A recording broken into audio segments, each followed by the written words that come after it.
नमस्कार, good morning. मैं ओम प्रकाश मेहरा आज आपको बीए पार्ट थर्ड राजनीति विज्ञान के सेकंड पेपर अंतर्राष्ट्रीय संबंध के शीर्षक शीत युद्ध के कारण के बारे में अध्ययन करेंगे, अध्यापन कराएंगे। मैंने 5 जो कारण थे वो पहले बता दिए। पहला जो कारण था शीत युद्ध का वो ऐतिहासिक कारण था। पहला जो कारण था ऐतिहासिक कारण था कि इतिहास से ही दो जो शक्तियां उभरी, साम्यवाद और चाइना, दोनों ने प्रतिद्वंद्विता से, दोनों की प्रतिस्पर्धा से शीत युद्ध का कारण बना। दूसरा था द्वितीय मोर्चे का प्रश्न। द्वितीय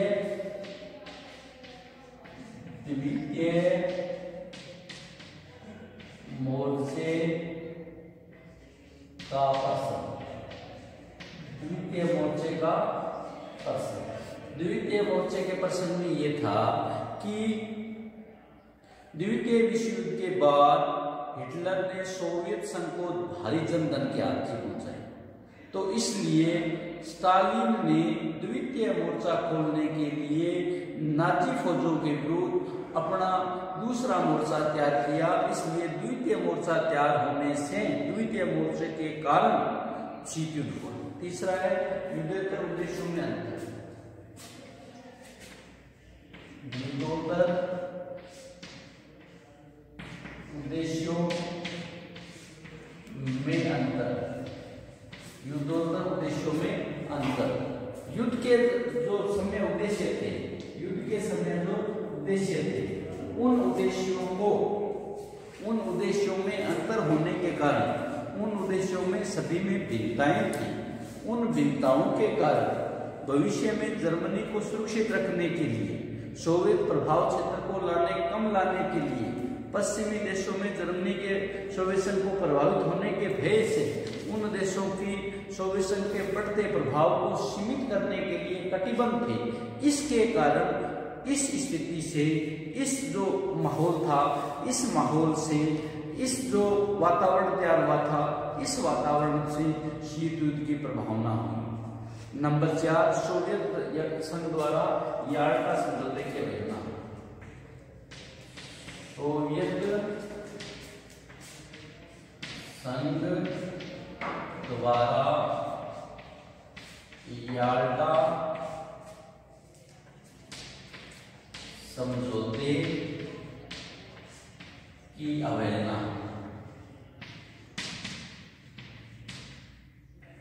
नंबर 5 था सोवियत संघ द्वारा बाल्कन समझौते का अतिक्रमण।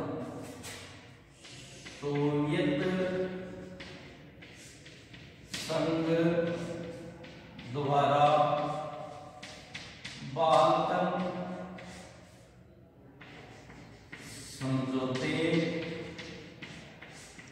का अतिक्रमण। ये 5 टॉपिक हमने परसों कर लिए थे, तो इससे पहले वाले वीडियो में कर लिए थे। आज जो हमारा चलेगा छठा टॉपिक, जो मुख्य टॉपिक है, छठा टॉपिक है ईरान से सोवियत संघ सेना का मैं हटाया जाता है। ईरान से सोवियत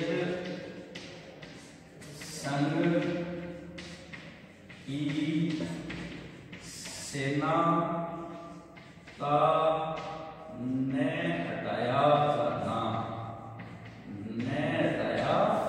जाना। द्वितीय विश्व युद्ध के दौरान सोवियत, रूस और ब्रिटेन ने सहमति बनी थी कि उत्तरी ईरान पर अधिकार जमा कर लिया था। युद्ध की समाप्ति के बाद आंग्ल अमेरिकी सेना ने दक्षिणी ईरान से अपनी सेना हटा दी, पर सोवियत संघ ने अपनी सेना हटाने से इनकार कर दिया। संयुक्त राष्ट्र संघ के दबाव के फलस्वरूप सोवियत संघ ने वहां से अपनी सेनाएं तो हटा ली, पर सोवियत संघ इस कार्रवाई से पश्चिमी देशों से नाराज हो गया, और पश्चिमी देशों से नाराज होने के कारण शीत युद्ध की स्थिति पैदा हुई। नंबर 7 है यूनान में सोवियत संघ का आश्चर्य। यूनान में सोवियत संघ का हस्तक्षेप, यूनान में सोवियत संघ का हस्तक्षेप। यूनान से सोवियत संघ का हस्तक्षेप। 1944 में सोवियत संघ का ब्रिटेन के अधिकार क्षेत्र में स्वीकार कर लिया गया। द्वितीय महायुद्ध के बाद ब्रिटेन की स्थिति बहुत कमजोर हो गई, जिससे ब्रिटेन ने यूनान के अनेक सैनिक अड्डे समाप्त करने की घोषणा की थी। यूनान की शक्ति सैन्य प्रदेश से बनने वाले पड़ोसी साम्यवाद देशों अल्बानिया, यूगोस्लोवाकिया, बुल्गारिया आदि द्वारा सोवियत संघ की प्रेरणा से यूनानी जो कम्युनिस्ट थे उन्होंने छापा मारों की परंपरागत राजतंत्री शासन उखाड़ने की सहायता दी जाने लगी। परिणाम स्वरूप ह्यूमेन सिद्धांत और मार्शल योजना के तत्वावधान से अमेरिका का हस्तक्षेप किया जाना जरूरी हो गया, अन्यथा यूनान का साम्यवादी खेमे में जाना निश्चित था। इस परिणाम स्वरूप जब अमेरिका ने इस हस्तक्षेप या उस हस्तक्षेप से रूस द्वारा नाराज होकर शीत युद्ध की स्थिति पैदा होगी। नंबर 8, टर्की पर सोवियत संघ का दबाव।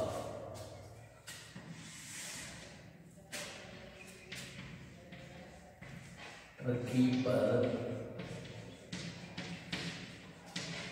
सोवियत संघ का दबाव। टर्की पर सोवियत संघ का दबाव।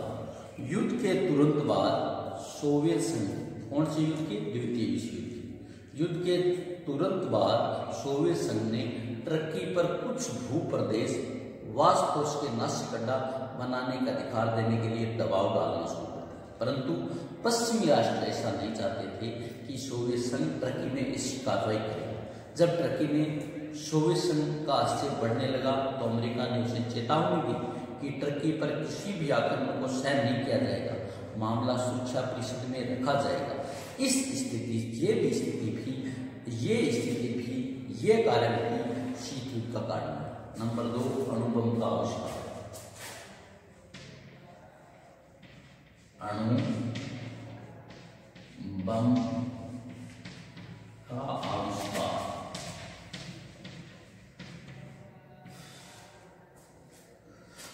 द्वितीय विश्व युद्ध के बाद शीत युद्ध का कारण होने का एक कारण अणुबम का आविष्कार था।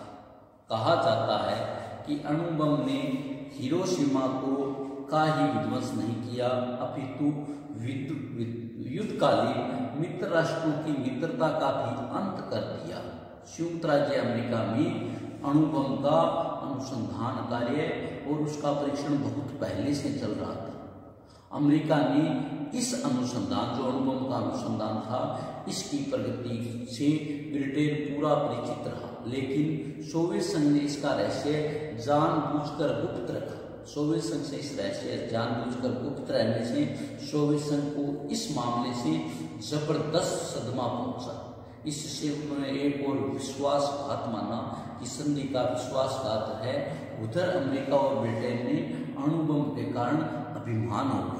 ब्रिटेन और अमेरिका को यह लगा कि हमारे पास अणुबम है, अतः उन्हें सोवियत संघ की कोई आवश्यकता नहीं है। इसलिए दोनों गुटों में, सोवियत गुट और अमेरिका गुट, दोनों में मनमुटाव हो गया और मनमुटाव शांति का कारण। नेक्स्ट है सोवियत संघ द्वारा अमेरिकी विरोधी प्रचार अभियान। सोवियत संघ द्वारा अमेरिका विरोधी प्रचार। सोवियत संघ द्वारा अमेरिका विरोधी प्रचार। द्वितीय महायुद्ध के बाद, द्वितीय विश्व युद्ध के बाद कुछ समय पूर्व ही सोवियत समाचार पत्रों ने अमेरिका की नीतियों के विरुद्ध घोर आलोचनात्मक लेख प्रकाशित होने लगे। इस प्रचार अभियान ने अमेरिका के सरकारी तथा गैर सरकारी जो क्षेत्र था उन्हें बड़ा विक्षोभ फैला। अमेरिका ने अपने बढ़ती हुई साम्यवादी गतिविधियों पर अंकुश लगाना प्रारंभ कर दिया ताकि अमेरिका में साम्यवाद के बढ़ने से प्रभाव से रोका जा सके। सोवियत संघ ने अमेरिका में भी साम्यवादी गतिविधियों को प्रेरित किया। 1945 के प्रारंभ में स्टेट सर्विस के अधिकारियों को यह ज्ञात हुआ कि उनकी संस्था गुप्त दस्तावेज साम्यवादी संरक्षण में चलने वाले पत्र अमेरिका के हाथों पहुंच गए। 1940 में कनाडिया रॉयल कमीशन की रिपोर्ट में कहा गया कि कनाडा का साम्यवादी दल सोवियत संघ की एक भुजा है। ऐसी स्थिति में अमेरिकी प्रशासन साम्यवादी सोवियत संघ के प्रति जागरूक हो गया। उन्होंने साम्यवाद का हुआ खड़ा कर दिया और सोवियत संघ ने अमेरिका की इस कार्रवाई को अपने विरुद्ध माना और उन्होंने अमेरिका की कटी आलोचना का अभियान प्रारंभ कर दिया। परिणाम स्वरूप शीत युद्ध में वृद्धि हुई। नंबर 11, पश्चिम की सोवियत विरोधी नीति और प्रचार। पश्चिम की सोवियत विरोधी नीति और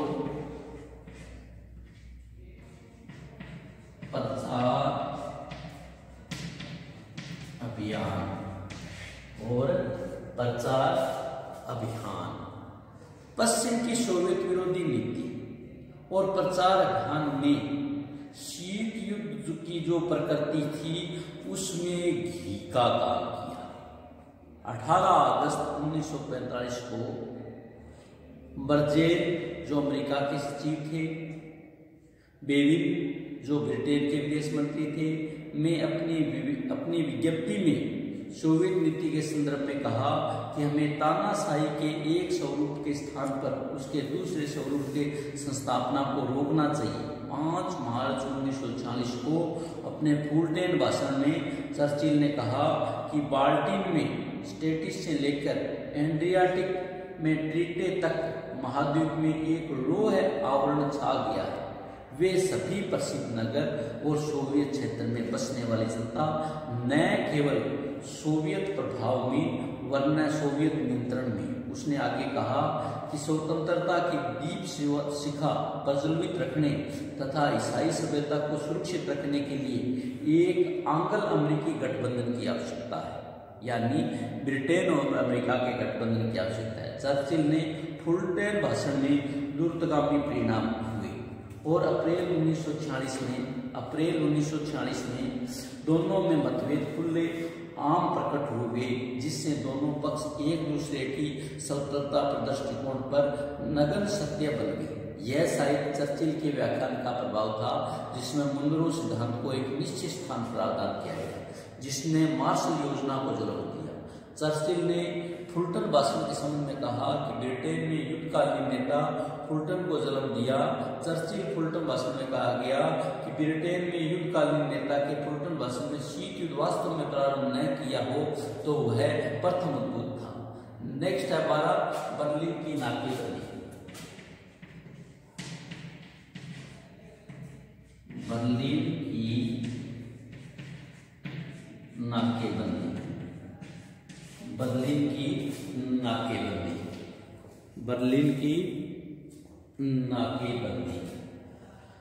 बर्लिन की नाकेबंदी सोवियत संघ द्वारा लंदन प्रोटोकॉल जून 1948 का उल्लंघन करते हुए बर्लिन में नाकेबंदी कर दी। इससे पश्चिमी देशों ने सुरक्षा परिषद में यूएनओ की संगठन सुरक्षा परिषद में सोवियत संघ की इस नाकेबंदी के खिलाफ शिकायत की और इस कार्रवाई में शांति को आघात पहुंचाया, जिससे शीत युद्ध की स्थिति पैदा हुई। नेक्स्ट है सोवियत संघ द्वारा वीटो का बार-बार प्रयोग।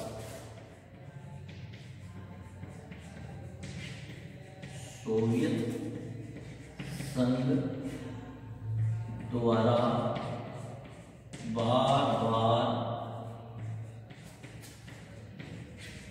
वीटो का प्रयोग। हमने इससे पूर्व में संयुक्त राष्ट्र संघ में पढ़ा कि विश्व के जो 5 स्थायी सदस्य है जिनको वीटो की पावर है, उन वीटो के पावर में रूस ने सोवियत संघ में सबसे ज्यादा वीटो की शक्ति का प्रयोग किया है, 134 बार। सबसे ज्यादा वीटो की शक्ति का प्रयोग किया है 134 बार। सोवियत संघ अनियंत्रित तरीके से बिना किसी नियंत्रण के संयुक्त राष्ट्र संघ के कार्यवाहियों में बाधा डालने के लिए बार बार वीटो का प्रयोग करता है, क्योंकि सोवियत राष्ट्र संघ को विश्व शांति सुरक्षा स्थापित करने वाली एक विश्व संस्था न मानकर अमेरिका के विरुद्ध एक समझौता मानता है। इसलिए वीटो के बल पर अमेरिका तथा पश्चिमी देशों को प्रस्ताव को निरस्त करने की नीति अपना लेगी। सोवियत संघ द्वारा इस प्रकार वीटो के बार बार प्रयोग देने से पश्चिमी राष्ट्रों की यह मान्यता बन गई कि यह संगठन, यह सोवियत संघ हमारी नीतियों को हमें फेल करने में, हमें असफल करने की प्रयत्नशील है। इस कारण पश्चिमी राष्ट्र सोवियत संघ की कटु आलोचना करने लगे, जिसके परिणाम स्वरूप पश्चिमी राष्ट्रों और सोवियत संघ के मध्य तनाव की स्थिति पैदा हो गई। इस तनाव की स्थिति के कारण शीत युद्ध का कारण रहा। सौदा है सोवियत संघ की लैंड लीज सहायता बंद किया जाना।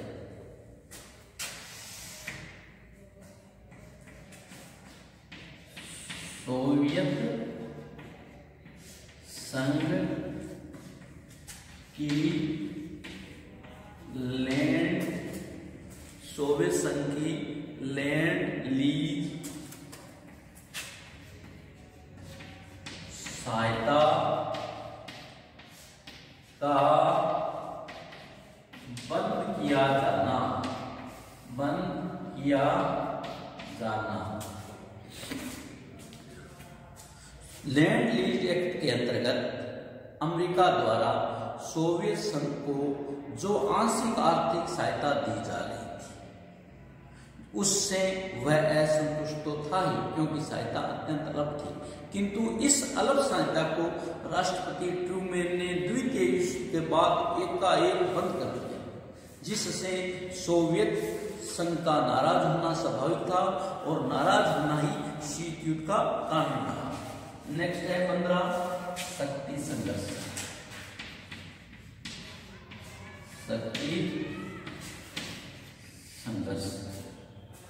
शक्ति संघर्ष मार्गेथाओं के अनुसार अंतर्राष्ट्रीय राजनीति शक्ति संघर्ष की राजनीति है। विश्व में जो कुछ भी परम शक्तिशाली राष्ट्र होते हैं, वो प्रधानमंत्री के लिए संघर्ष होना अनिवार्य होता है। द्वितीय विश्व युद्ध के बाद सोवियत संघ और अमेरिका ही दो शक्तिशाली राज्यों के रूप में उदय हुए। अतः इनमें विश्व प्रभुत्व स्थापित करने के लिए आपसी संघर्ष होना अनिवार्य था। अंतर्राष्ट्रीय राजनीति का यह मानने का सिद्धांत है कि शक्ति राजनीति के सैद्धांतिक आदर्शों का जामा पहनाया जाता है। अतः इस विचार से शीत युद्ध को पुरानी शक्ति संतुलन की राजनीति का नया संस्करण मानने लगे, जिससे दो महाशक्तियां अमेरिका और रूस एक दूसरे का प्रभुत्व बढ़ाने के लिए जाने लगी और धीरे धीरे इनमें सैद्धांतिक आधार हो गया। और उस सैद्धांतिक आधार के कारण शीत युद्ध। नंबर 16 हित संघर्ष।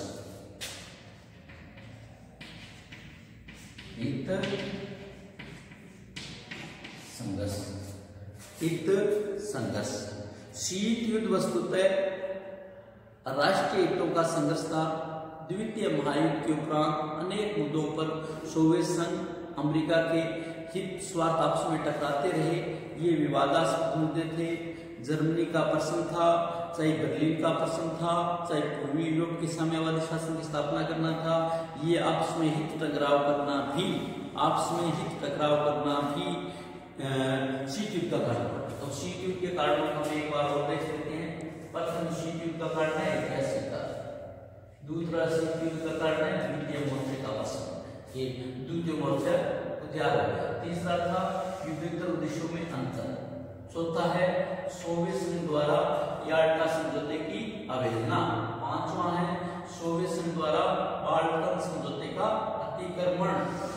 और छठा है ईरान से सोवियत संघ की सेना का न हटाया जाना, जैसा कि उनके मध्य समझौता हुआ था। 7वां है यूनान में सोवियत संघ का हस्तक्षेप बढ़ना। 8वां है टर्की पर सोवियत संघ का दबाव। 9वां है अणुबम का आविष्कार। अणुबम का आविष्कार द्वितीय विश्व युद्ध से पहले ब्रिटेन और अमेरिका ने कर लिया था। ब्रिटेन और अमेरिका ने, और रूस को इस बात की जानकारी नहीं थी। जब हिरोशिमा और नागासाकी पर ये बम गिराए गए तो उसके परिणाम स्वरूप सोवियत संघ में असंतोष बनता, सोवियत संघ में असंतोष हुआ कि हमें इस बारे में जानकारी नहीं ये दी। 10वां है सोवियत संघ द्वारा अमेरिकी विरुद्ध प्रचार। 11वां है परिचय की सोवियत संघ विरोधी नीति, पश्चिमी की सोवियत संघ विरोधी नीति, पश्चिम अमेरिका और ब्रिटेन। 12वां है बर्लिन की नाकेबंदी। 13वां है सोवियत संघ द्वारा बार बार संयुक्त राष्ट्र संघ में वीटो का प्रयोग, लगभग 134 बार से अधिक।